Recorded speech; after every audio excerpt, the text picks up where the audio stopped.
Hi, this is Dr. Philip Cordova. You know, over the last few days this week, we've been talking about leg length discrepancies, leg length differences.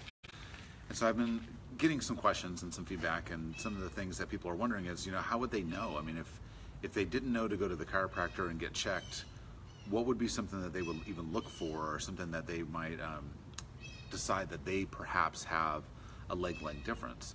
So for some people, it's very obvious. It would have to be drastic. It would have to be something where you're laying on your back and you've got your knees, and you can see just one knee is higher than the other. Or maybe you've gone to get your pants tailored, and the tailor just makes a chance comment about how they have to adjust it. They have to make one leg different than the other. But for a lot of people, we're only talking about like a 3 millimeter difference. So it's not as if you're going to see that inch difference that makes it so blatantly obvious that you have a problem. So the most common symptom of a leg length difference or leg length discrepancy is just going to be back pain. And so primarily lower back pain, but it's caused by that shift in your pelvis. And the more active you are, the more you walk around, the more you start to see that, you know, that something's just not right, and then that'll lead to the back pain. So let's say you spend most of your time seated at the office, you may not even notice that there's a difference. But once you start getting active, you might feel like you're creating more pressure on one side. You might feel like, you know, when I go walking or I go for a run, my right hip hurts, or my right knee hurts, or my right ankle hurts, or foot.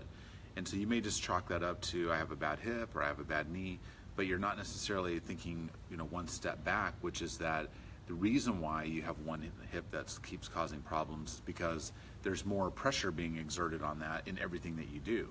And the simple act of stabilizing that will even out the pressure, put a lot less pressure on that hip, that knee, that ankle, and then you'll start to feel better. So recently I had a patient come in, and he's had a family history of herniated discs. So his grandfather had herniated discs, his father had herniated discs, and now he's in his early 20s and he has already been diagnosed with a herniated disc. So he just assumed that was going to be the case for him, that he could forecast his future. He could see, you know, exactly what was happening for him, is that he too was going to have herniated discs.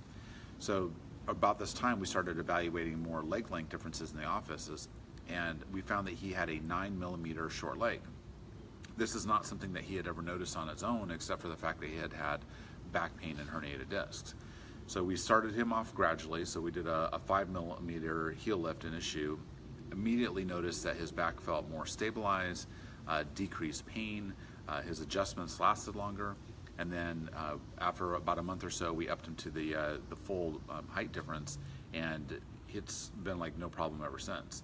So it's one of those things where, had we not checked that, this guy could have led to, you know, further lots and lots of chiropractic care, or worse, injections, surgeries, or problems that could have been avoided by simply leveling out your legs. And so the reason why I've been so focused on this this week, and we're going to continue to talk about this for this next month, is that it's something that people don't always know that they have. It's very easily fixed. It's just one of those things that you don't know that you have it unless you get checked. And you have to get checked. You have to get that leg length x-ray that we take in our office, so that you can see how off you are. And sometimes people aren't off, but it's been more people that are off at least 3 millimeters than there have been people who are not off 3 millimeters. So it's very easy to check. If you have any questions, feel free to message us here on the Facebook page, or you can certainly email me or come in the office, and we will find out if you have a leg length difference, whether it's functional, whether it's structural, and see if we can help you with that. Thanks. Have a great day.